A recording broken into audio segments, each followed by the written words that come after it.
Kalau sudah kena, saya dengar itu sakitnya tuh, nafasnya tuh, ya kata yang pernah mengalami, sakitnya tuh seperti orang tenggelam, dan nafas tuh seperti banyak beling, banyak pecahan kaca di paru-paru. Sudah susah, sekali napas perih luar biasa. Tidak ada yang lebih pahit dari berharapnya hati kepada Allah. Allahumma aftah lana hikmataka ya Allah.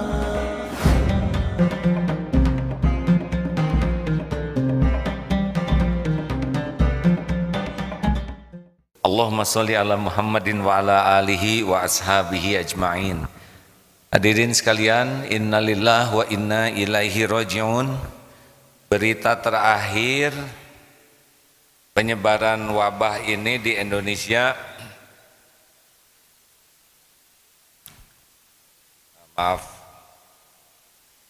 bahwa sudah mencapai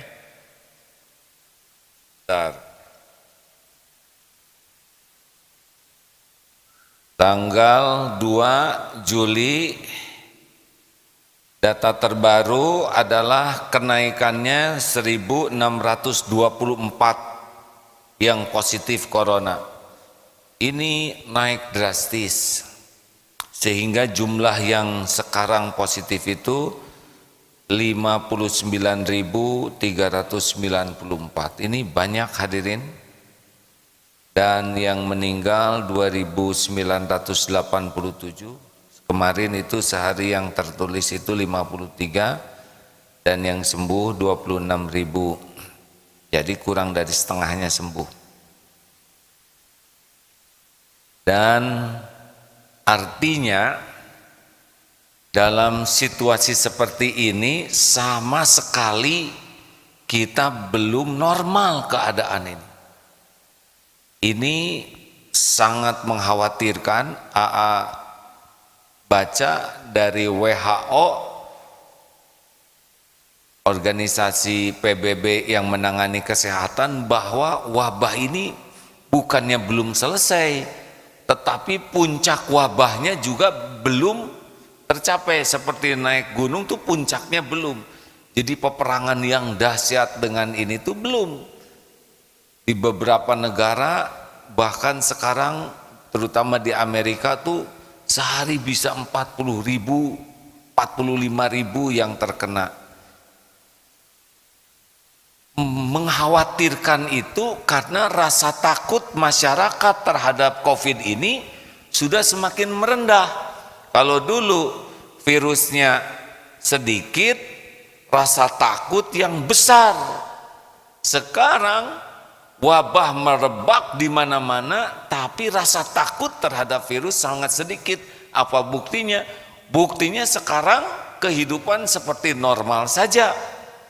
Padahal sekarang jauh lebih berbahaya.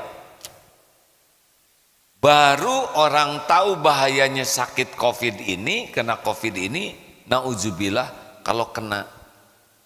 Kalau sudah kena, saya dengar itu sakitnya tuh, nafasnya tuh, ya kata yang pernah mengalami, sakitnya tuh seperti orang tenggelam, dan nafas tuh seperti banyak beling, banyak pecahan kaca di paru-paru.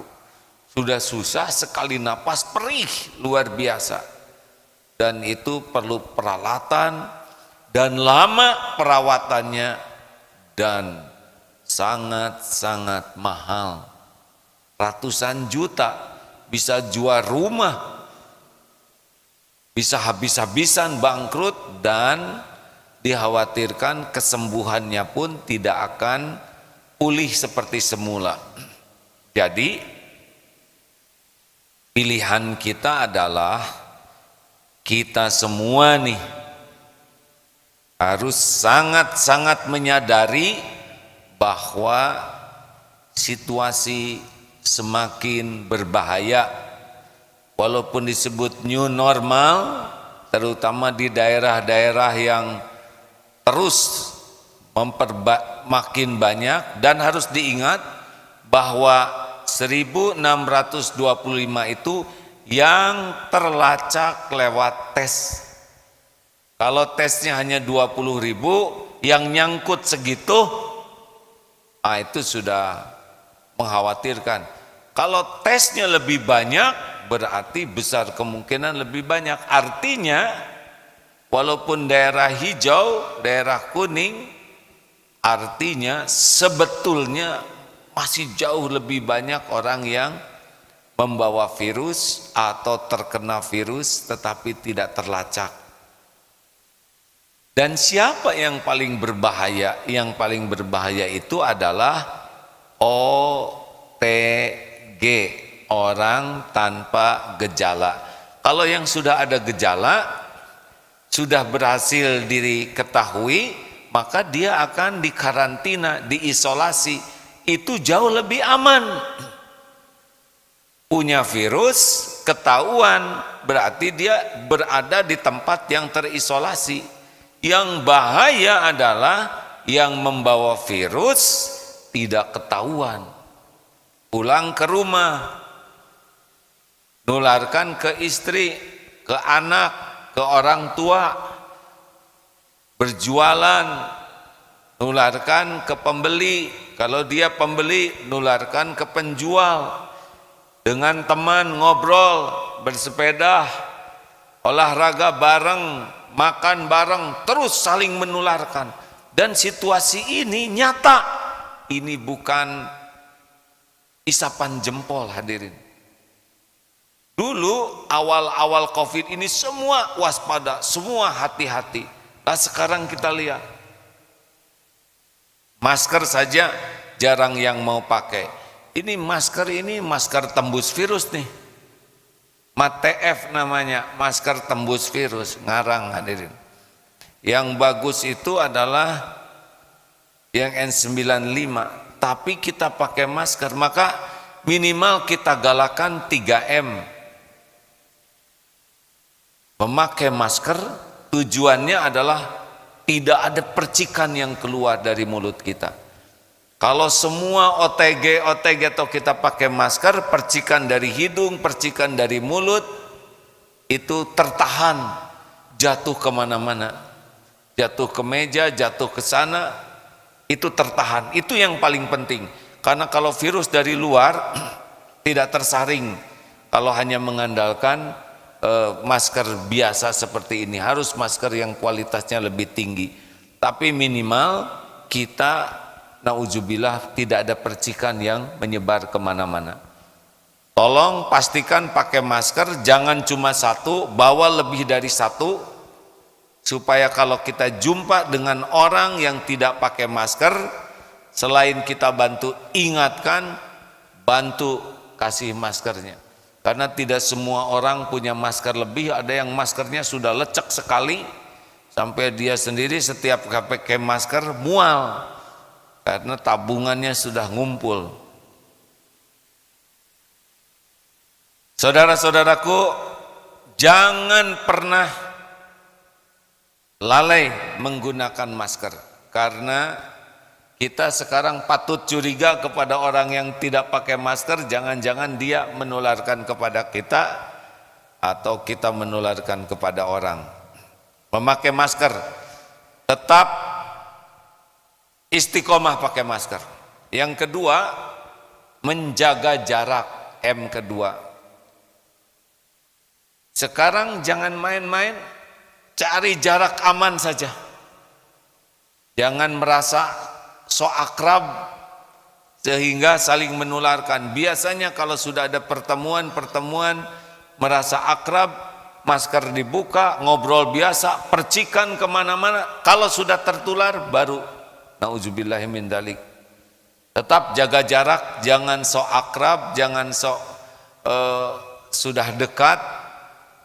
Semua orang berpotensi OTG, orang tanpa gejala.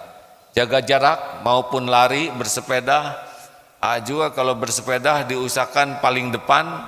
Kenapa? Supaya yang capek di depan tidak muncrat, jangan. Kan kalau capek nanti mungkin nyebrot ke yang belakangnya, belum lagi keringat yang saya tidak tahu apakah keringat bisa membawa, tapi yang paling aman adalah jaga jarak, menjaga jarak. Dan M yang ketiga, harus rajin mencuci tangan. Jangan sentuh wajah, jangan sembarang nyentuh dinding, pintu dan sebagainya, karena sangat berpeluang di sana ada virus dimanapun. Jangan sembarang menyentuh, tidak perlu bersalaman, apalagi capaka cipiki, itu berarti seberat-sebrot ya. Kita ganti saja nama capaka cipiki itu dengan seberat-sebrot. Hati-hati di pasar, di mana karena wabah adalah penyakit kerumunan. Di mana ada berkerumun, di sanalah penyebaran wabah. Kalau menurut Gubernur Syams yang baru, pengganti yang wafat adalah dikatakan bahwa wabah itu seperti api yang membakar. Di mana ada kayu bakar, di sana kebakaran akan terjadi. Maka hilangkan kayu-kayu, berpencarlah ke bukit-bukit, ke gunung-gunung. Akhirnya orang berpencar dan api tidak menemukan kayu yang akan dibakar, maka api itu padam. Sempat kita physical distancing di rumah dan bisa terkendali. Sekarang semakin berbahaya. Ingat 4 protokol kesehatan, disiplin dengan minimal 3M tadi. Kemudian protokol doa, jangan pernah lepas dari doa karena doa bisa mengubah takdir. Protokol istighfar, karena bala turun karena dosa, bala diangkat karena tobat. Dan yang keempat, protokol kedermawanan, protokol sedekah. Minimal 4 ini kita jaga setiap saat, mudah-mudahan kita semua terpelihara.